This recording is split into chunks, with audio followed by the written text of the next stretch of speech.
Hello, welcome back to the End of the Mic podcast with Carson. And Zachary. And on episode 7, I believe, I don't even know anymore, too many. Episode 7, we are talking about the NBA All-Stars, 2018 NBA All-Stars, and all about that. And we are also talking about the MLB pace of play rules. I know, first MLB section and episode, pretty cool. We're excited to talk about it, and we hope you're excited to listen. And also, before we go into this episode, I am battling like really bad allergies right now. So if you hear me just die in the background, just disregard it. It'll be fine. And now we'll be right back.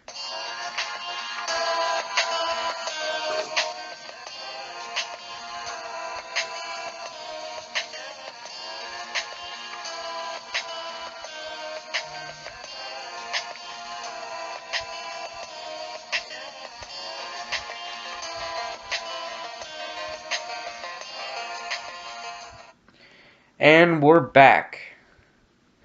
Now, first we're talking about All-Stars.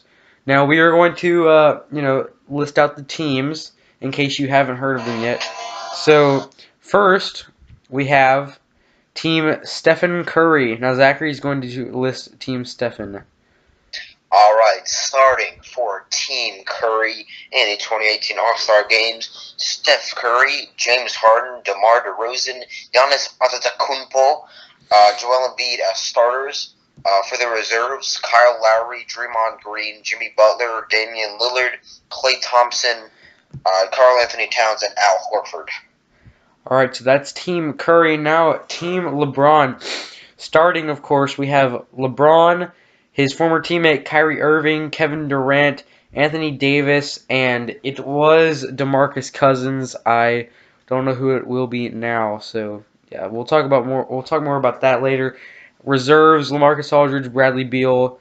Now it's Paul George, who we'll talk about him also later. Kevin Love, Victor Oladipo, Kristaps Porzingis, John Wall, and Russell Westbrook. So that is the teams. And now, as I said earlier, we're going to be talking about the Paul George and Boogie Cousins situation. Now, if you didn't know, DeMarcus Cousins is out for the rest of the year with a I forgot, what's the exact injury, Zachary? He ruptured his Achilles. Ah, yeah, of course. Just his luck. About to make his first playoff appearance ever, and he ruptures his Achilles. Great. How fun. So, no doubt in our minds that he was the best center in the NBA this year, and now he's gone, and that raises up the whole situation with free agency for him and the Pelicans, and what are they going to do, and we'll talk more about that in another time. But replacing him on Team LeBron is Paul George. Now, do you know who is starting in place of Boogie? Well, originally it was thought that Paul George was just going to slide in that starting lineup, but LeBron tweeted something like, "Don't I get to pick who starts?" So I assume LeBron is going to pick LaMarcus Aldridge, probably. Probably LaMarcus Aldridge. Maybe Kevin Love has been playing center for the Cavaliers. I wouldn't be surprised if he chooses him. But he's probably going to. He has Kristaps Porzingis as well, so he'll probably pick one of those three big men instead of having Paul George play power forward. But we'll see what happens. My guess is that it will be a big man. Yeah. So I think it really sucks that DeMarcus Cousins had that injury. He had it with, I believe, 13 seconds left in the game too. He almost made it out of that game. A non-contact injury, which makes it probably even worse for him. Right. It's just, it was interesting because he had a triple-double in the game. And he was shooting free throws, and it was the second one of two, and he misses the free throw, so he goes for the rebound. And then he ruptures Achilles trying to go for the rebound, and then, training staff always gets him off the court. But you have to think, if he makes that rebound, and he's starting in the All-Star game, he's going to be healthy, and he's going to go to playoffs most likely with Anthony Davis at the end of the season and try to do something there. But it's very unfortunate how the small things in a basketball game can go really wrong for a certain player. Yeah, just like the Derrick Rose story where he was trying to throw a pass out to the wing and jumped hits the floor the wrong way on his leg, and he never fully recovers. So Right. hopefully that does not happen to DeMarcus Cousins. Like I said, definitely the best center in the league this year.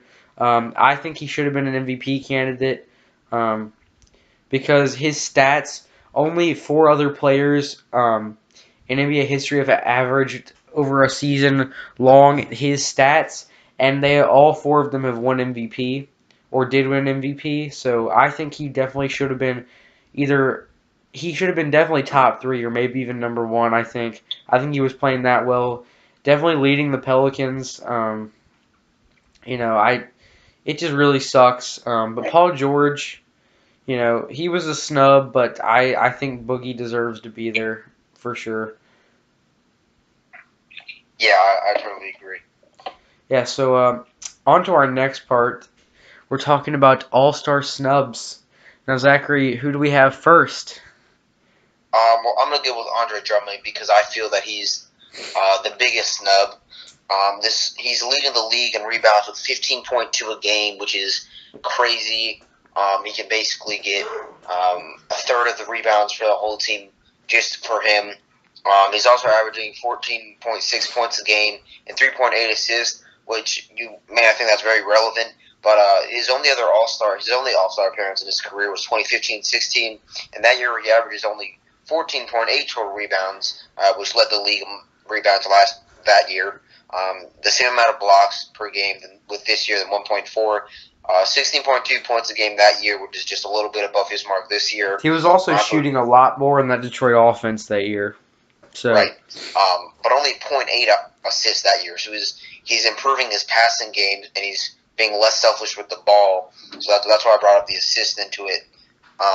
So I think that when you lead the league in rebounds and you still get snubbed for guys like Kyle Lowry, who has been really good in Toronto, but he's only putting in like 17 and 6 or something. And I believe that somebody who puts up almost 15 and 15 is much more valuable than a guy like that. Yeah, so I think talking about Andre Drummond, leading this Detroit team right now, a center, he's become one of the better playmaking centers in the league, and he used to be one of the worst. He's really taken a step up in this Detroit team because he's learned to be less selfish with the ball, grabbing even more rebounds than he has in the rest of his career. He's made that big jump. He's finally realizing what kind of player he needs to be and is in NBA, in this league we are in today. And he's really embraced it really well. And I think definitely one of the bigger All-Star snubs this year. Yeah, just a little tandem on Andre Drummond. His only time that he's averaged less than 13 rebounds a game was his rookie season when he averaged only 7.6 rebounds, but that was only in less than 21 minutes a game. Yeah, he was. It's crazy how dominant he's been on the glass. Just looking at it. But before this season, he's never averaged more than 1.1 assists per game, and now he's averaging 3.8. So it goes back to what you were saying about being less selfish with the ball. He does have other playmakers around him with Tobias Harris and Avery Bradley and people like that. Reggie Jackson was having a really good season before he went down, but he's obviously gotten into his role as a center of that offense and not being somebody who's just can get you rebounds.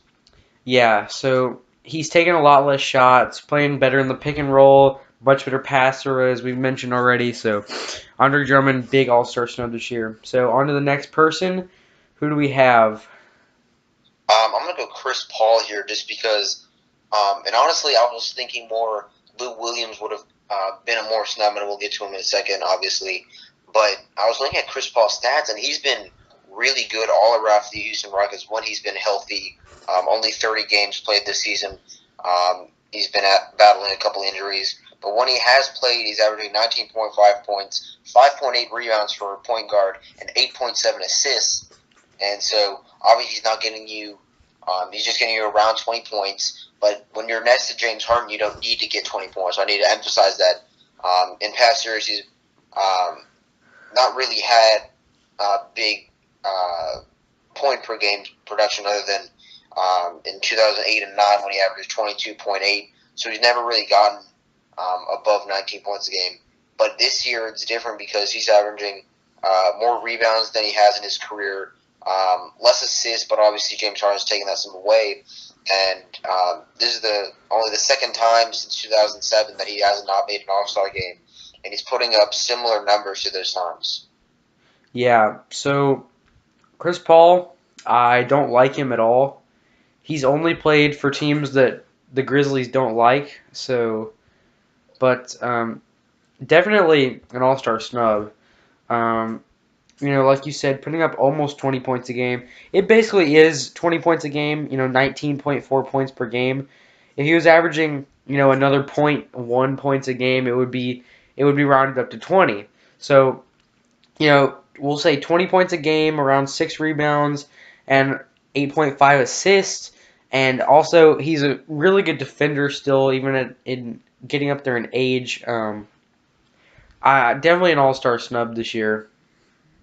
Yeah, and little guys like Klay Thompson, for example, really all he has done this year, not to be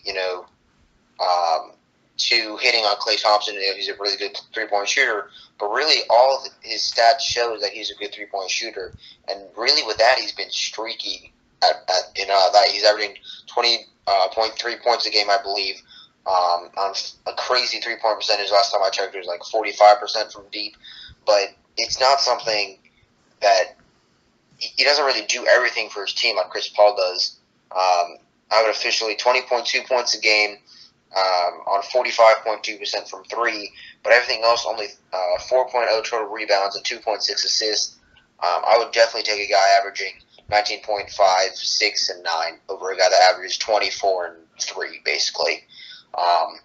So I think that Chris Paul definitely should have been taken over Klay Thompson, but that might go to Klay Thompson just being on the Warriors and getting the votes there. But, I mean, you can't really base it on success because Chris Paul and the Rockets have obviously done really well this year, but I don't know what they were thinking when they snubbed Chris Paul. Yeah, but like you said about Klay Thompson, definitely having the worst year of his career. I really wish he would go to another team because I think he could be the leader of another team. He's proved time and time again that he's an amazing player, and I think he could do much better on another team. Losing touches to Steph Curry, Kevin Durant, Draymond Green, but that I could go on for days about that. But on to our next snub. Who do we have?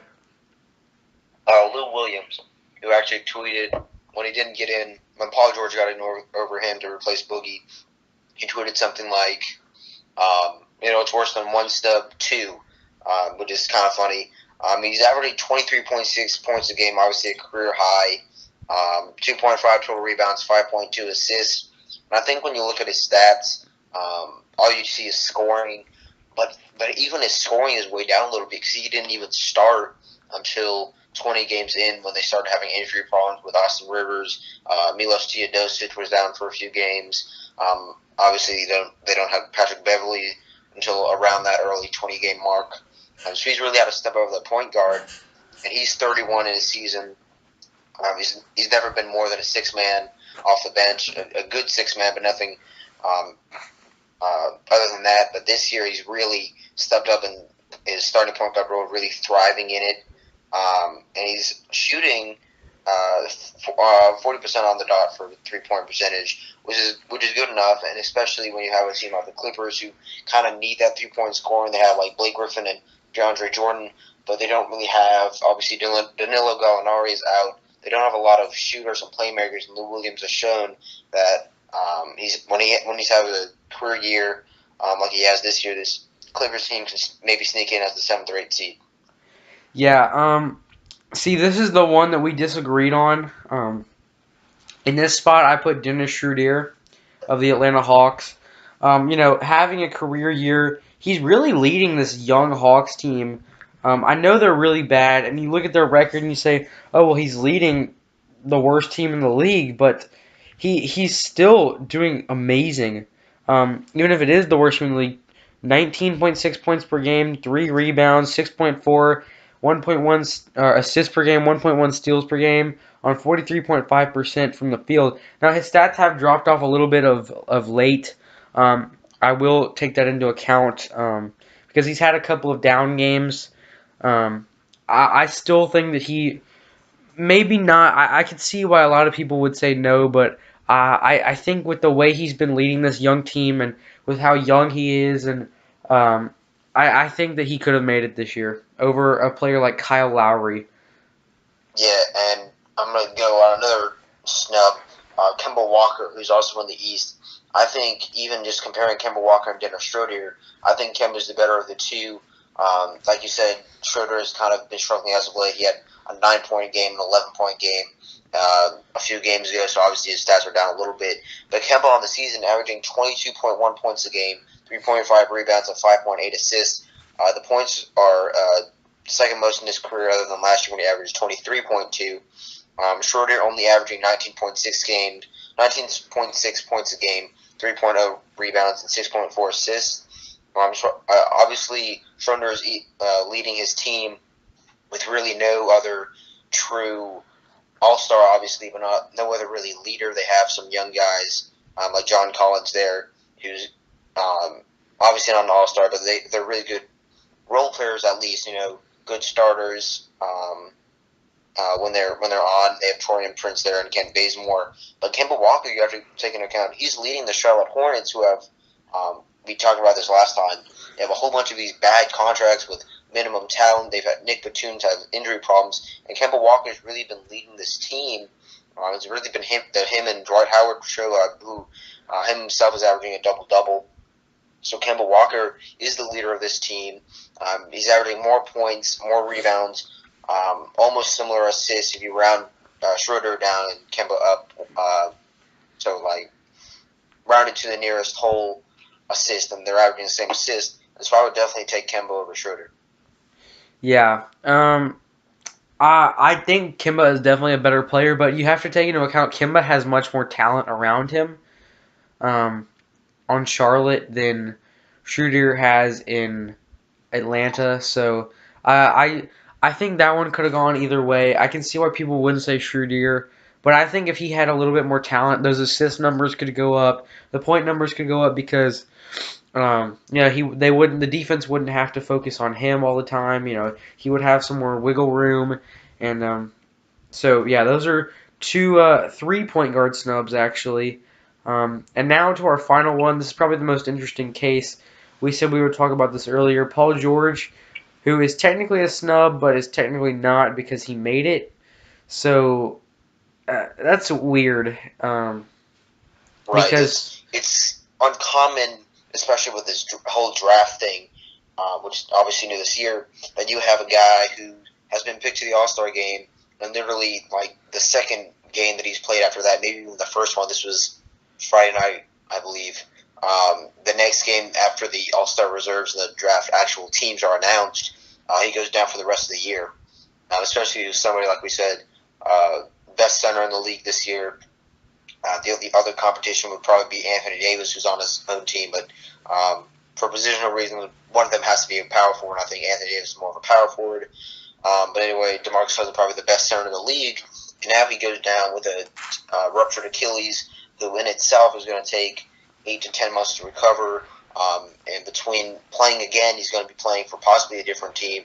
He has free agency this year. Pelicans don't know if they want to re-sign him. You remember there was already these trade scenarios that Pelicans might want to trade him this year, try to get some more young assets, because basically when they traded got DeMarcus from the Kings, they traded their young assets, and Tyreek Evans, who's not really young, but he was relatively young. They traded away Buddy Hield, who was the number 10 pick. So they really traded away the guys who helped them rebuild for DeMarcus Cousins. They haven't really gone much higher than this year when they're the 6th seed. And now they're going to be back into, if they lose DeMarcus Cousins, they're going to be back into rebuilding mode. But to Paul George, averaging 21 points a game, 5.5 rebounds, and 3 assists. I'm not really sure what to think of Paul George, because early in the season, Russell Westbrook, Carmelo, and Paul George on the Thunder were not really meshing very well.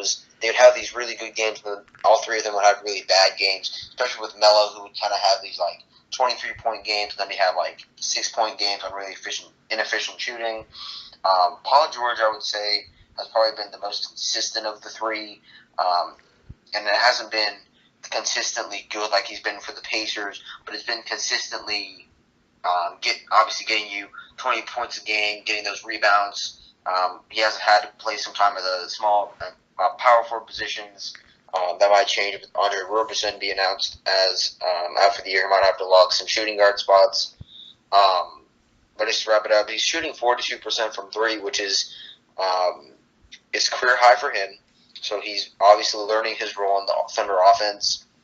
Defensively, he's doing a pretty good job. 2.2 steals, which is top of the league in steals in that category. So I can definitely see why the league would want to put somebody like him.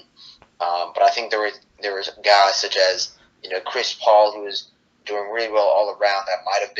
There could have definitely been a case that he could have gotten over George, and obviously Kevin and Dennis Schroeder are in a different conference. So I think he may not have been the best all-star. I'm just going a little bit tangent. You can go ahead. I think that if they could have just chosen anyone, to replace DeMarcus Cousins, which they couldn't, they had to choose someone in the same conference. I understand that. But I would have chosen Andre Drummond, of course, because, losing a big man, getting a big man back. And I think Andre Drummond was the biggest snub out of all this year. I just, the way he's produced for the Pistons, and I know they're doing really, really bad right now.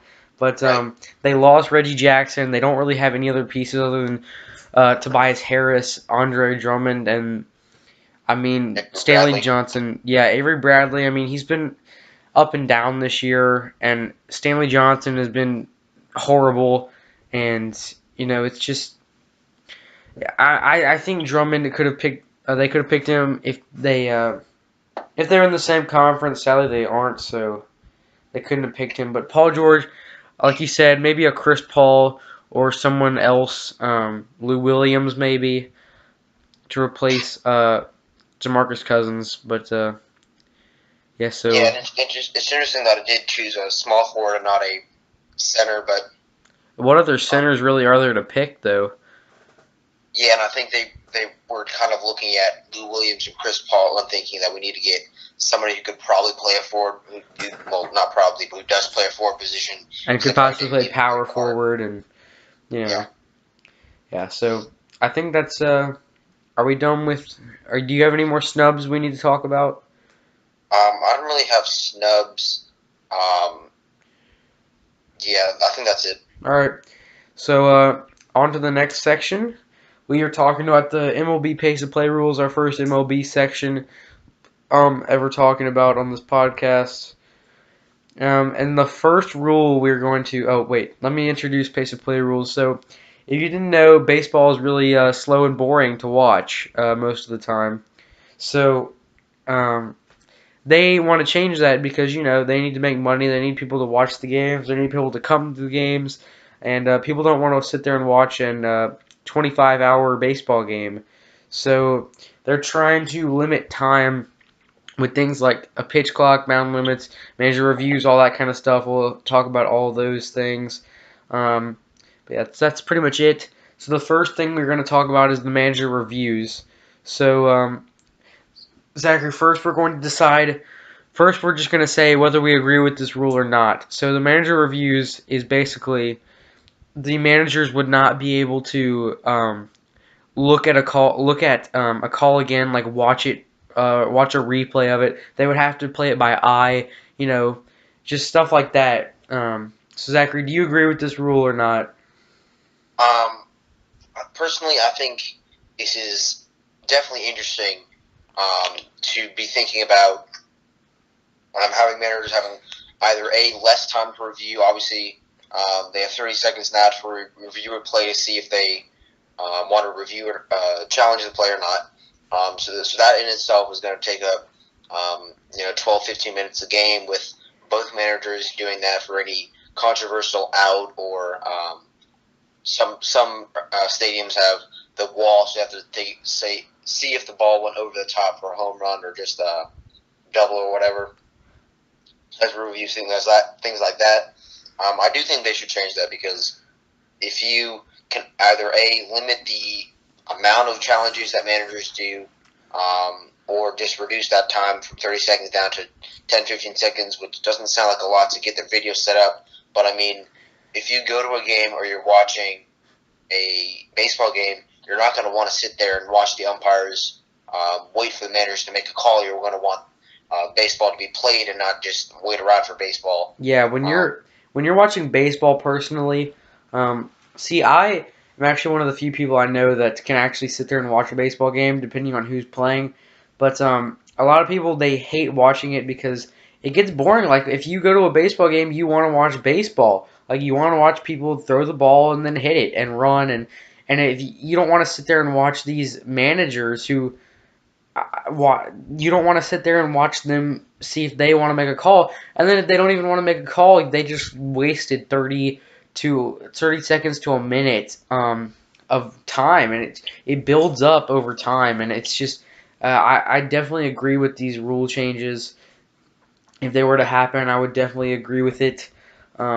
Either, like you said, limiting them or completely playing it by eye. And what playing it by eye would do, Zachary and I talked about this earlier, is it would keep it to where you have to have good base coaches so you can trust your coaches. You have to have a good manager, and you have to be able to play things by eye. I mean, and it would make it a necessity to have good coaches. So we thought that would be really good.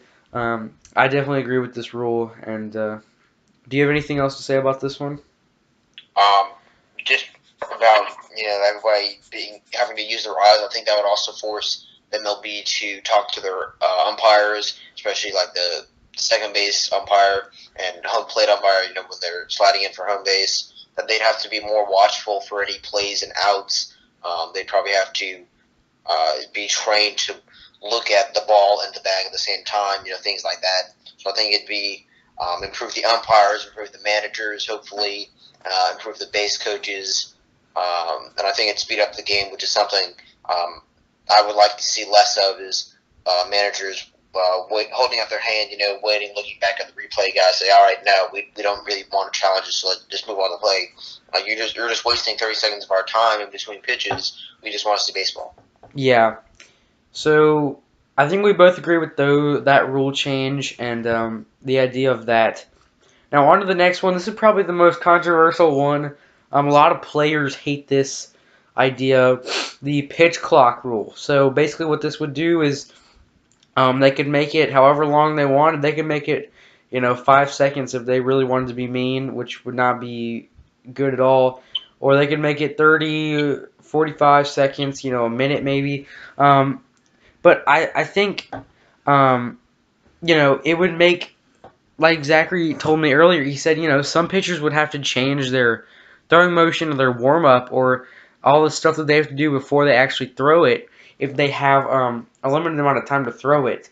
So, Zachary, I think I'm going to disagree with this rule, so I'm going to let you talk about this now. Yeah, so if you've never been to a minor league baseball game, they do have a pitch clock where basically it's from the time where either the out was called or the pitch was called, and whenever the ball gets back in the pitcher's glove. I believe in minor league baseball, I think you get 45 seconds to warm up and be about to throw the pitch, which is you have the pitch sign, what pitch you're going to call. You're across the plane, so you're getting ready to throw it, or check first base if you want to, whatever.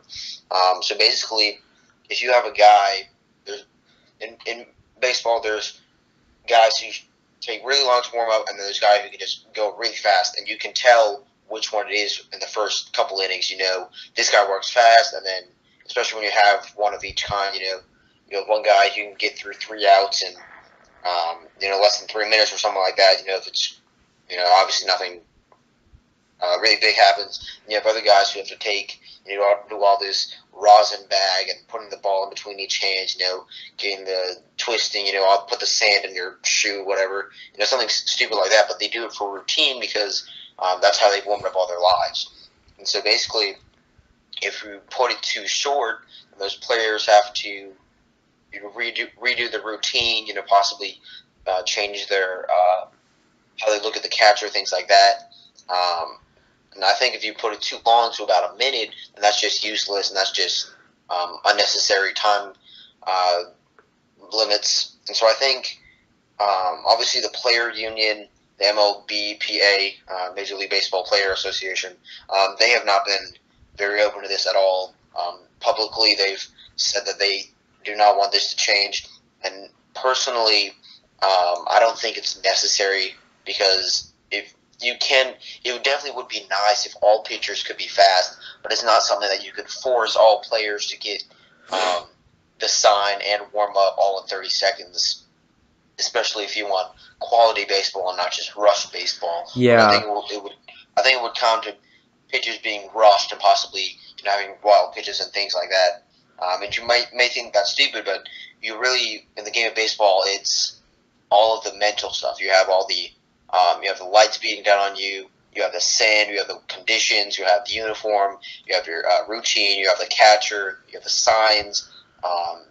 You have the checking up and all that stuff. It's all of the little stuff in baseball. And some of these guys, their routines are important to them. Like, they mean something to them. Like, it's like Zachary said, something that they've been doing their whole life, maybe. There's something that has a real meaning to them.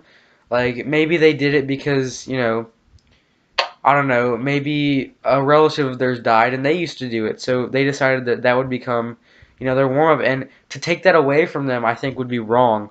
You wish that everybody could have a fast one, but like Zachary said, it can't be like that. And, I also would really like to see, I would rather have if I was choosing, I'd rather have a slower baseball game that is actually quality baseball that I'm watching and I'm sitting there and I'm like, wow, this is a good game. I enjoy watching this one, than one that is, full of wild pitches and, no hits and just bad pitches and all that kind of stuff. And then, so I think that, I don't think that the pitch clock is something that they should do.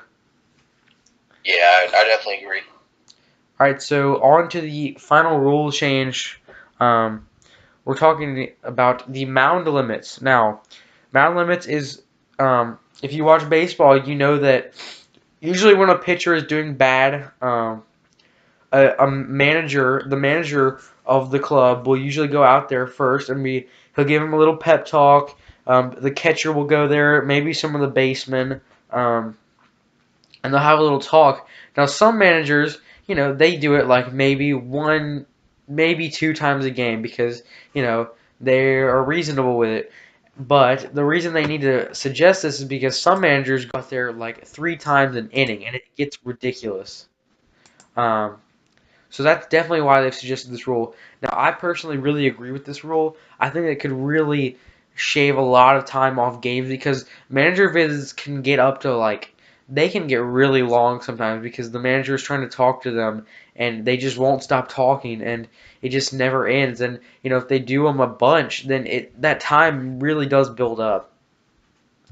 Yeah, and not to be too mean or rude or anything, but some of these managers are kind of up in age, so they don't really jog out to the mound. So they just walk. It's like 30 seconds to get to the mound, and they have like a minute-long talk to settle everything down. And then they gotta wait for him to get back into the. Yeah, wait till they everybody gets off the field, everybody gets out their spots, and then the pitcher has to get the sign, get ready. So that's like 3 minutes per manager visit, and especially like in playoff games, if you watch playoffs, managers will do that to any guy like the 8th or 9th inning just to settle them down, especially if they just allowed like a run or something, get their nerves down.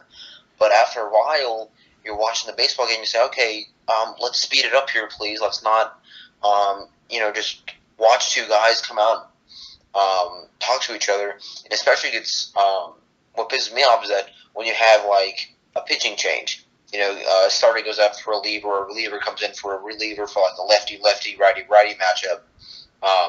And the manager comes out, obviously you have to do that thing where they take the ball from whatever guy they're taking out, and they have to wait for the relief pitcher to come on out. And so they do that, and then the relief pitcher could throw like 3 pitches and get like 2 singles. Then the manager has to walk back out there, pep talk the reliever, and then walk back. And then maybe if he gives a run, has to go back out. And it would be so much easier if you just let the guy throw his pitches. I know you gotta let him work through it. I heard that. I forget who said that, but I heard somebody say you just gotta let them work through it, and you can't go out there every 5 minutes and give everyone a pep talk just constantly. It gets annoying for fans, and I bet it even gets annoying for players too, because they just want to play baseball. Yeah, especially if you're in the batter's box and because batters have to have their tradition too and routine while the catcher's giving the pitcher the signal, so they don't do all this stuff, and then timeout, and then now manager has to come up, so now you have to A good old Tubby has to come right back out and give another pep talk. Yep, and the batter's just there, swinging his bat, just chewing on some gum or whatever, and he's just waiting, and now has to go back to the batter's box, and it's just so unnecessary. Yeah. So you could probably limit, one or two of those a game, which some managers already do, and it kind of depends on how well your pitchers are doing and whatever. Now, in one simulation, I think in the playoffs, you might get one or two more. So let's say each manager gets, 2 mound visits a game, and in the playoffs, they get 3. So, because, the playoffs, it's a little bit more high stakes, and maybe you do need that extra one to, calm pitchers down. Like, say it's a rookie pitcher in his first year in the playoffs, and you need that extra talk to go and talk to them, and then maybe a reliever comes out not doing too well, you go talk to them, and then you got one more just in case. So I think maybe in the playoffs 3 is a good number. Yeah, really just this comes down to what fans are going to want. Obviously, the players union is going to have a big say in it, but fans are going to start coming to baseball games less and less if they're going to have to spend an hour of time each game having to stop for all the replays and all the mound visits and all the relief pitchers coming in and out, and pitchers have to warm up and all that stuff. They just want to see baseball, because baseball in itself, you have to wait for the pitches and all that. So it's already not something that's high paced, but it's kind of why they brought the pitch clocks. There's so much time in between pitches that people want to go and see baseball, and they want to see runs score. They want to see guys running the bases, hitting the ball, home runs, stuff like that. And so it's already not something that can compete well with NFL, NBA, things that score every minute or two, at least, maybe even faster in NBA. So they're already having to compete with that. People will turn off their switch to something else. It's like a 0-0 game, and they're going to extra innings. They're not going to stay up late to watch some guy finally break out in like the 13th inning. They're going to go to bed because nobody wants to watch that. Or like in a Blue Jays game that I watched last year, because I am a Blue Jays fan. I watched this Blue Jays game go to the 19th inning until somebody decided they were finally going to play baseball and finally finished the game after 19 and a half innings of baseball. And right, and I flipped back and forth so many times during that game because I was tired of watching after I was tired of watching after like the 8th inning, because it was probably the most boring game I've ever seen. Right. And, I mean, it's okay if you go to extra innings or whatever, but it should not take an extra hour of your time to see extra innings. That's the point here. Yeah, and every inning you take a break in between one. Like, I think it's like 5 minutes in between every inning. Yeah, because the starting pitcher, the other team has to come on the field, and the catcher has to get has to have time to get his uniform on if he's just been batting, and then the starting pitcher throws a few pitches to warm up, and then you have to start playing. Yeah, and the thing is, and then in extra innings you run out of relievers, so managers keep doing more mound visits, and pitches take longer. Managers want to review stuff, so that's why all these rules are happening, and that's really the whole point of this episode, why we're talking about this, and why the MLB has suggested these pace of play rules. So we agreed with 2 of them, disagreed with 1 of them. Maybe they talk about, they reassess the pitch clock rule and maybe make an alternate rule for it, because I think that might need to get changed, but maybe in a different way. I don't know how, but yeah. So do you have anything else to say about anything? No, I think I've said all I need to say. All right, so yeah, thanks for listening. Make sure you stay tuned. Soon we're having the special episodes. We announced it last last episode, we're getting our good friend Evan Dorian to come and do a Super Bowl episode with us, and we're really excited for it, and we hope you are too. Also, follow our Instagram, link down, or not link, but Instagram will be in the bio of this video. Daily updates, know whenever a new episode comes out, into.the.mike on Instagram. Thank you for listening, and we will see you next time.